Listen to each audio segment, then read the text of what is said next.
High viewers, గత కొద్ది రోజులుగా మొత్తం సీరియస్ న్యూస్లు ఇస్తూ ఉన్నాం. అండ్ మోరోవర్ బాధాకరమైన వార్తలు కొన్ని ఉన్నాయి, సంతోషకరమైన వార్తలు కొన్ని ఉన్నాయి. కానీ ఒక మనిషికి సంబంధించి ఏప్రిల్ 23వ తారీఖు నుంచి ఈరోజు మే 14, రైట్? అప్రాక్సిమేట్లీ అదొక 8, ఇదొక 14, 22 రోజుల పాటు గణేష్ గోల్డ్ తాకట్టులో ఉన్న బంగారాన్ని విడిపించి కొనబడును. సంప్రదించండి 9966561144. ఆల్మోస్ట్ భారతదేశ వ్యాప్తంగా ఉన్నటువంటి అందరి ఆలోచనల్లో ఉన్నా కానీ ఆ మనిషి గురించి పశ్చిమ బెంగాల్లో ఒక కుటుంబం మాత్రం ఇక ఆల్మోస్ట్ ఇక పాపం ఇక ఆశలు వదిలేసుకున్నారు. కానీ వాళ్ళ ప్రయత్నం వాళ్ళు చేస్తూనే ఉన్నారు. ఎవరి గురించి? పూర్ణ కుమార్ షా, ఫిరోజ్పూర్ సెక్టర్ అని చెప్పేసి ఉంది. ఎక్కడ? పంజాబ్ పాకిస్తాన్ బోర్డర్. అక్కడ మన బోర్డర్ సెక్యూరిటీ ఫోర్స్ BSF ఉంది కదా, దీనిలో 182 బెటాలియన్ 182వ బెటాలియన్ చెందినటువంటి కానిస్టేబుల్ అనుకోవచ్చు, లేదంటే BSF జవాన్ అనుకోవచ్చు. పూర్ణ కుమార్ షా ఫ్రమ్ వెస్ట్ బెంగాల్. అతనికి భార్య పిల్లలు ఉన్నారు, బట్ ఒక బాబు పాప ఆల్రెడీ. దెన్ ఇప్పుడు తన భార్య ఆల్రెడీ ప్రెగ్నెంట్గా ఉన్నారు. వన్స్ ఏప్రిల్ 23న అతను కనపడకుండా పోయాడని ఎలా తెలిసింది? వీళ్ళే చెప్పారు, ఇదిగో మాకు ఖచ్చితంగా ఫోన్ చేసి మాట్లాడతాడు. ఏప్రిల్ 22 ఈవినింగ్ మాట్లాడాడు. ఇంకా నైటు తర్వాత ఇంక ఏప్రిల్ 23 కదా, ఇక టచ్లో లేడు. ఏమేంటో తెలియటం లేదు. వాళ్ళ అధికారులు అడిగితే చదవటం లేదు. వాళ్ళు ఇంకా ఆల్మోస్ట్ ఇక రాష్ట్రపతి దాకా కూడా వెళ్తాం మేము అని చెప్పేసి ఎఫర్ట్స్ పెడుతూ ఉన్నారు. ఆల్రెడీ ఏప్రిల్ 22న పెహల్గామ్ బైసరన్ లోయలో మన 26 మందిని చంపేశారు టెర్రరిస్ట్ ముండా కొడుకులు. ఆ తర్వాత మరి ఇతను వచ్చేసి ఎలా పాకిస్తాన్లోకి ఎంటర్ అయ్యాడంటే, అక్కడ ఫిరోజ్పూర్ సెక్టర్ కావచ్చు, రిమైనింగ్ పాకిస్తాన్కి భారతదేశం బోర్డర్ ఉంది కదా, ఆ బోర్డర్ లైన్లో ఏముంటుందంటే ఫెన్సింగ్ ఉంటుంది అటు ఇటు. అయితే కొన్ని చోట్ల ఎలా ఉంటుందంటే, ఈ వ్యవసాయానికి రైతులు పంటలు పండించుకుంటూ ఉంటారు కదా, అక్కడ కొంచెం మరీ దారుణమైన ఫెన్సింగ్ ఉండదన్నమాట. సెక్యూరిటీ ఉంటారు కాబట్టి వాళ్ళు వీళ్ళు అటు ఇటు మూవ్ కారు కాబట్టి దాన్ని ఏం చెప్పాలండి, సెక్యూరిటీ లేదు అక్కడ, ఫెన్సింగ్ రిలేటెడ్ కూడా లేదు, అటు ఇటు మూవ్ అయిపోతారు కదా. అందుకని ఏం చేస్తారంటే, ఎక్కడైతే సెక్యూరిటీ ఉండరో అక్కడైతే ఫెన్సింగ్ గట్టిగా ఉంటుంది, ఎక్కడైతే సెక్యూరిటీ ఉంటుందో అక్కడ ఫెన్సింగ్ అంతగా ఉండదన్నమాట.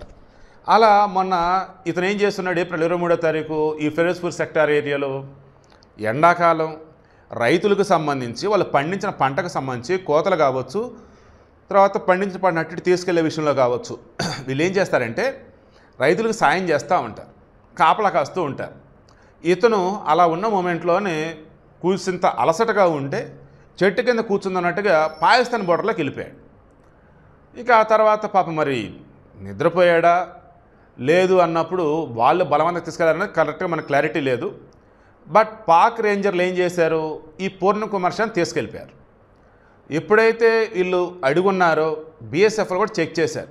అరే నిజమే 182వ బెటాలియన్ BSF సంబంధించి ఈ పూర్ణ కుమార్ షా ఎటు వెళ్ళిపోయాడు, PK షా ఎటు వెళ్ళిపోయాడు. నేను పాక్ రేంజర్లతో వచ్చేసి వారికి సంబంధించిన ఫ్లాగ్షిప్ మీటింగ్లు ఉంటాయి కదా, వాటిలో డిస్కషన్ పెట్టారు. వేరే మాధ్యమాల ద్వారా కూడా వాళ్ళని అడుగుతూ ఉన్నారు. బట్ వాళ్ళు ఒకటే చెప్తున్నారు, మాకు తెలీదు. మీకు తెలియకపోవడం ఏంట్రా బాబు, మీ బోర్డర్లోకి వచ్చాడు కదా, చెప్తారా లేదా? దాని ఈ మధ్యలో ఏమైంది, ఆపరేషన్ సింధూరు, ఆ తర్వాత వచ్చేసి వాళ్ళు పాకిస్తాన్ మీద ఆపరేషన్ పేరు పెట్టారు. ఈలోపు సీజ్ ఫైర్ అన్నారు. ఇంత జరుగుతూ ఉంటే పాకిస్తాన్ కూడా మేము యుద్ధం గెలిచాం. అరే యుద్ధం ఎవడు చేశాడు రా బాబు, మేము టెర్రరిస్ట్ స్థావరాల మీద దాడి చేశాం కదంటే, లేదు మీ విమానాలు మేము కూల్చాం, అది హడావిడి చేశారు. చివరికి శత్రు దుర్భేద్యమైనటువంటి సుదర్శన చక్రం లాంటి S-400 ఉదంపూర్లో ఉండే దాన్ని కూడా మేము కూల్చేసాం, హడావిడి చేసామన్నారు. దాన్ని ఏకంగా మన మోడీ ఇప్పుడు అక్కడికే వెళ్ళి అక్కడ ఉన్నటువంటి మన మిలిటరీ వాళ్ళతో సరదాగా కబుర్లు, ఫోటోలు, చిన్నపాటి స్పీచ్ లాంటిది ఇచ్చారు. S-400 బ్యాకే కనిపించింది. దాంతో ఇక జనాలు పాకిస్తాన్ ఊసారు. ఒరే శత్రు దుర్భేద్యం లాంటి మీ యొక్క మిసైల్స్ కావచ్చు, డ్రోన్లకు తుత్తునీళ్ళు చేసినటువంటి S-400 మీరు కూల్చారా? ఏం మనుషులు రా బాబు మీరు? అరే మోడీ చెప్తున్నాడు రా. అండ్ మిలిటరీకి సంబంధించినటువంటి ఇండియన్కి సంబంధించేసి ఆర్మీ వాళ్ళు, ఎయిర్ ఫోర్స్ వాళ్ళు, నేవల్ వాళ్ళు క్లియర్గా చెప్తున్నారా ఏమని, పాకిస్తాన్ సంబంధించిన ఎయిర్ బేస్ని ఏవేవి లేపేసాం, అండ్ ఎక్కడెక్కడ ఉగ్రవాద స్థావరాలని ధ్వంసం చేసాం, వాళ్ళంతా క్లారిటీగా వాళ్ళు చెప్తుంటే మీరు వచ్చి ప్రగల్భాలు పోతున్నారు ఏంట్రా బాబు అని చెప్పేసి మన వాళ్ళు గట్టిగా వేసుకున్నారు. ఇక ఇటువంటి మూమెంట్లో అన్నీ సర్దుమణిగా ఉన్నాయి. ఇక ఇప్పుడు వాట్ నెక్స్ట్ అన్నప్పుడు, చర్చలు అన్నప్పుడు మోడీ ఏం చెప్పాడు, పాక్ ఆక్యుపైడ్ కాశ్మీర్ ఇండియా వశం చేయాలి, మసూద్ అజర్, హఫీజ్ సయీద్, తర్వాత దావుద్ ఇబ్రాహింని భారత్కి అప్పచెప్పాలి, ఈ రెండు మీరు ఓకే అంటే అప్పుడు రిమైనింగ్ చర్చలు జరుపుదాం అన్నాడు. అలా కాదు, ముందు సింధు నది జలాలు, అలా కాదు ముందు ట్రేడ్ వచ్చేసి ఎక్స్పోర్ట్స్ ఇంపోర్ట్స్ జాంతనై నీళ్లు రక్తం ఒకే చోట పారలేవు, ట్రేడ్ అండ్ టెర్రర్ ఒక చోట ఉండవు. అర్థమైందని చెప్పి క్లారిటీ ఇచ్చాడు. ఇక దాంతో రే నాయన ఇక మన సైడ్ ఇంకేమన్నారా భారత్ వాళ్ళు చూడండి అంటే ఈ బీఎస్ఎఫ్ జవాను కొనిపించున్నాడు.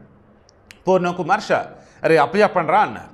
దెన్ మన వాగా సరిహద్దు ఉంది కదా, అటారీ వాగా సరిహద్దు, అక్కడ వచ్చేసి ఈరోజు ఉదయం అరౌండ్ 10:30 ఆ సమయంలో బీఎస్ఎఫ్ వాళ్ళు అతన్ని తీసుకోవడం జరిగింది, పాకిస్తాన్ అప్పచెప్పారు. క్రాస్ చెక్ చేస్తే అప్పటికి మొత్తం 1150 గంటల పాటు పాపం ఆ పాకిస్తాన్ వాళ్ళు ఈయన నిర్బంధించారు. ఎంత ఘోరం అండి పాపం, 1150 గంటల పాటు. ఇక వాళ్ళు ఇతను ఇబ్బంది పెట్టారా ఏంటి అవన్నీ కూడా విచారణలో తేలితాయి. ఇప్పుడైతే చాలా హ్యాపీగా ఉన్నాను. ఎందుకంటే ఈ మధ్యకాలంలో ఒక మనిషి పాకిస్తాన్లోకి వెళ్ళాడు అంటే ఆ మనిషికి క్షేమంగా అప్పచెప్పడం అంటే బహుశా నాకు తెలిసి ఇదే ఫస్ట్ టైం. దట్టు అది కూడా మిలిటరీ పర్సన్ వెళ్ళాడు అంటే ఆ పాకిస్తాన్లో అసలు వాళ్ళలో ఉన్నటువంటి సైకోతనం అంతా బయటకు వచ్చేది. బట్ ఇక్కడ అట్లేం చేసినట్లేరని వార్తలు అయితే వస్తూ ఉన్నాయి.